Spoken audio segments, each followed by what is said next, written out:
Dobrý den, dámy a pánové. Dnešní video je znovu ze hry Dream League Soccer. Dneska to bude hodně hrací, dáme hodně zápasů. Zkusíme i tady scénario, neboli takový denní zápas mezi Real Madrid a Juventusem.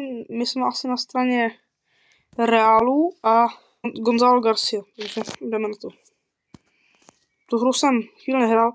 Přiznal jsem, že jsem za kamerou nějaký ty zápasy odehrál prostě. Já sám omlouvám.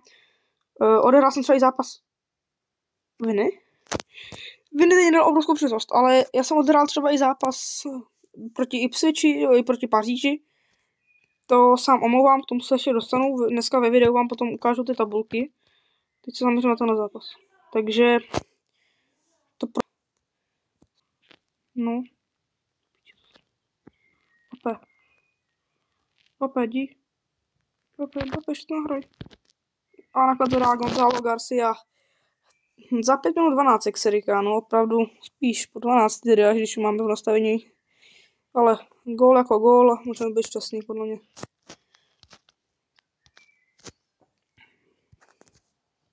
Takže první zápas dnešního video. Zvládnutý sice, no mohli vyhrát klidně i víc, teď on to vlastně nic neměl. Máme teda ty speciální peníze tady, takže jsme dostali solidní odměny za jeden poločas vlastně. A nasledujeme na náš tým, protože tady zase v přestupech jsou zase speciálně dvě políčka. Jsou tady samozřejmě nějaký ostatní hráči, jako jsou tady mistři. Kerr, útočník, Seriky, Rales a tak dále. Ale asi nikdo. No, mohl bychom tady pana Pelogena třeba podepsat. Teď jsem 69 na LMko. Do našeho týmu, pardon. V dnešním videu to evidentně nebude jenom o nějakým, jak jsem říkal, o nějakým prostě hraní, ale zároveň to uděláme i s přestupem. Takže nový hráč do týmu a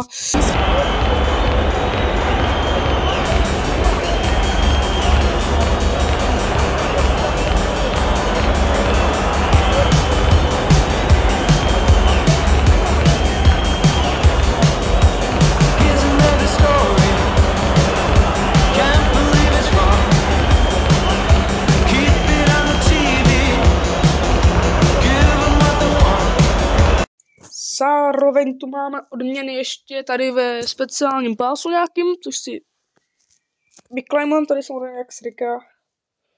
Můžeme dát přátelák asi. Vlastně chtít úplně nebudeme. Takže se vrhneme na zápas v Bronze Cupu.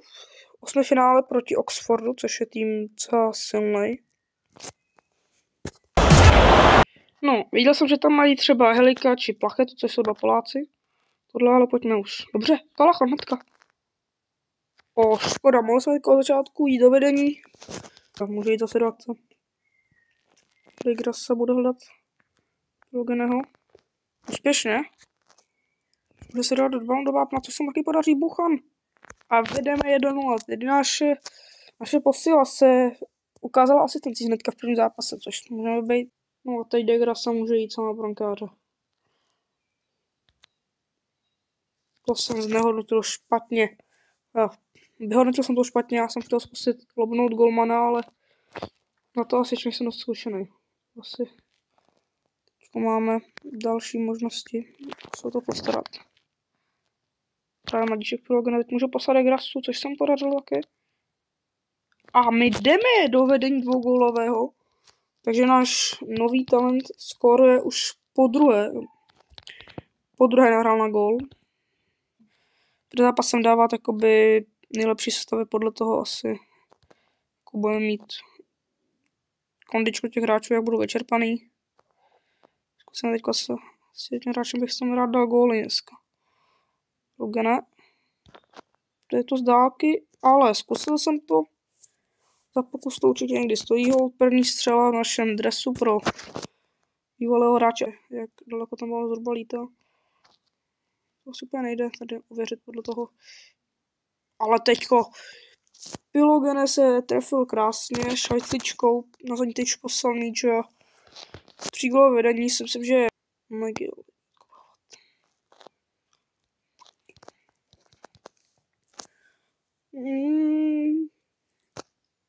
Nakonec jsme vyhráli 3-0 hráčem zápasu Pylogene s gólem a 2 asistencemi, takže jsem šťastný za něho.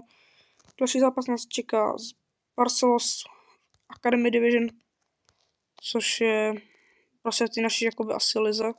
Jak jsem to úplně pochopil, nejsem si jistý, ale tak zhruba nějak, takže je to nějaký další tým, který bychom se měli porazit. Degrasa Smans. A půjdeme do brzkého vedení už od 7 minuty. Se Levis Mans prosadí, snad nejlepší hráč, krom Tyrama a Pylogena, si myslím aspoň tedy. Jsem s tím jistý, ale myslím si to také. Tohle už je Pylogena, který teď využívá chyby a může ji završit.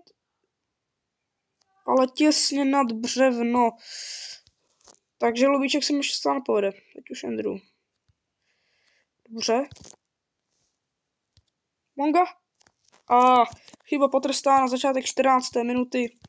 Jeremy Monga zvyšuje skoro na 2-0. 3 góly, což bychom si ale se zajistili vítězství zase. Monga. Pylogene. Tyčka. No a Vlastňák.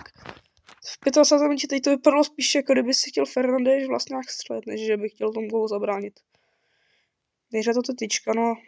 No jestli to, jak se točí jako ten vlastní brány, no. To asi bude, co prostě odkopnout, tak ono se občas v té hře stane, že ten obraz se odkopnout mimo hřiště, co nejrychleji tak to chtěl odkopnout, asi prostě ta hra není úplně nejlepší, co se týče logiky, asi, ale to se asi stane i v klasické FIFA.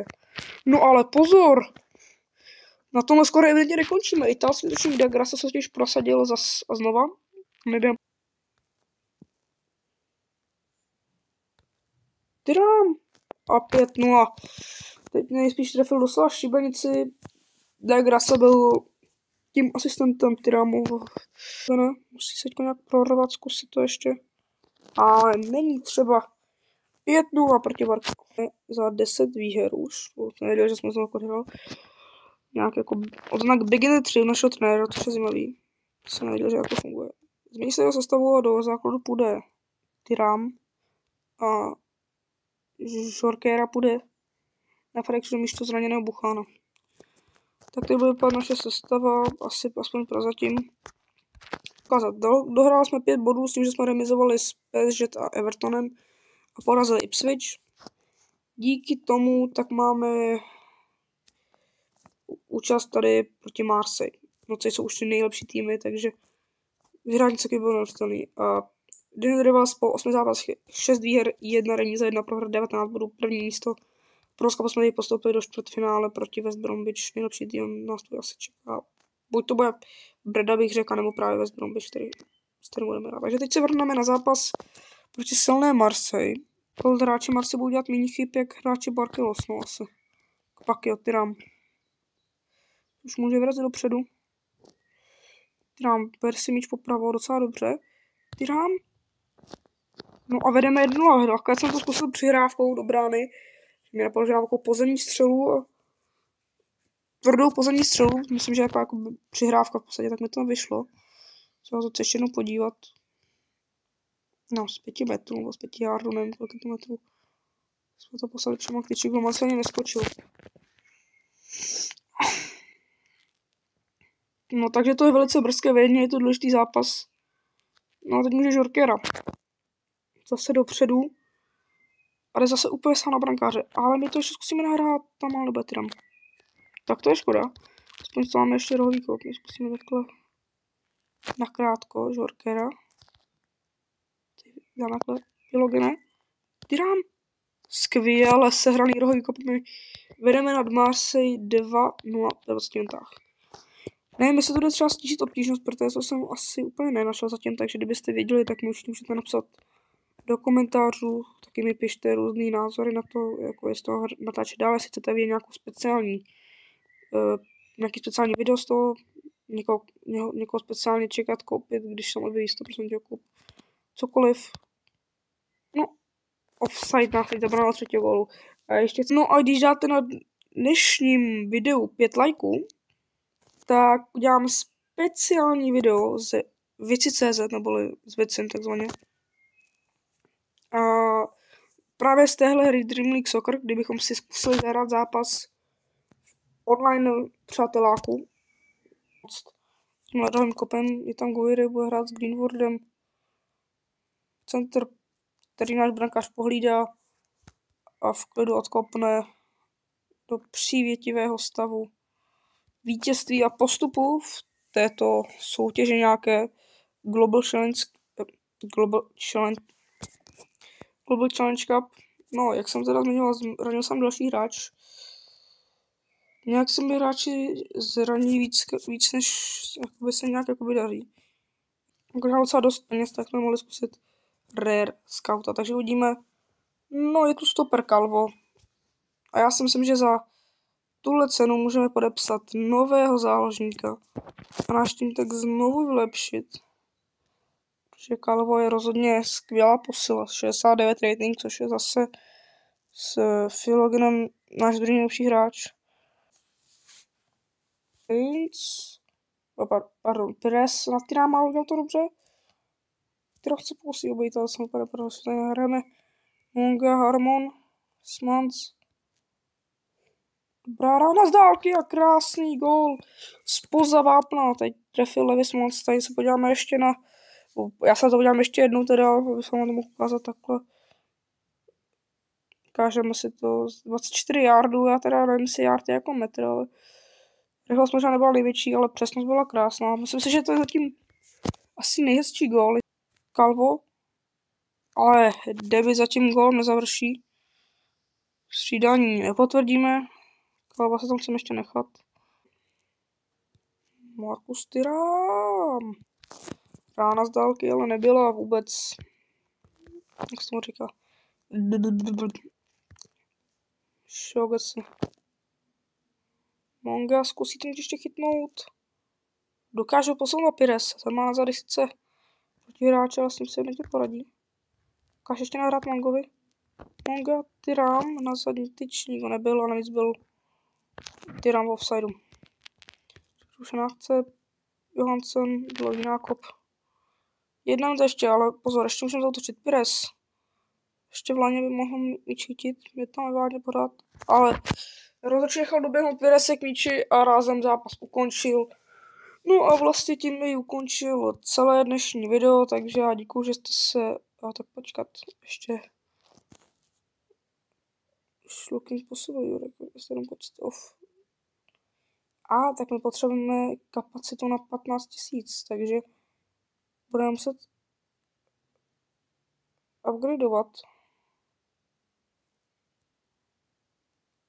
autobuild. No ale to nás to bude stát úplně jednoduše, takže počkat. Na hřiště. No tak počkat, ještě jednou. Musíme počkat, takže ještě jednou. Custom Legendary, tak to asi úplně... Tady asi úplně nebude nic, jo, tak to jsou takhle nějaký 300 domů. Pojďme na tuhletu tribunu.